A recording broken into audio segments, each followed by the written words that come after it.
Brian Tracey, বিখ্যাত motivational speaker, তিনি বলেছেন, নিজেকে শৃঙ্খলাবদ্ধ করার দক্ষতা স্বল্প মেয়াদে আনন্দ বিলম্বিত করতে পারা, যাতে দীর্ঘমেয়াদে বড় পুরস্কার উপভোগ করা যায়, এটাই সাফল্যের অপরিহার্য পূর্বশর্ত। সেরিনা উইলিয়ামসের দর্শন।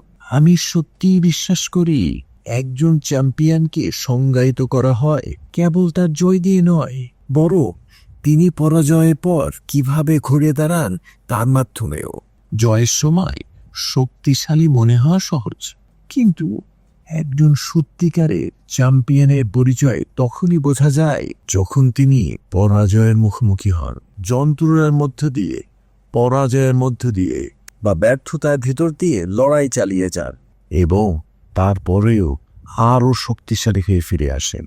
শুধুমাত্র ট্রফিগুলো সেরিনা উইলিয়ামসকে আইকনিক করেনি, তার আসল পরিচয় তার অপরাজেয় মনোভাব, বারবার পড়েও উঠে দাঁড়ানো এবং প্রতিবার যোদ্ধার মতো আবার খেলায় ফেরার অদম্য মানসিকতা। সেরিনা উইলিয়ামস পরিণত হয়েছে 23 বার গ্র্যান্ড স্ল্যাম সিঙ্গেলস চ্যাম্পিয়ন হিসেবে, আর বিশ্বজুড়ে নারীদের, ক্রীড়াবিদদের এবং সংখ্যালঘুদের জন্য এক অনন্য প্রতীক হিসেবে।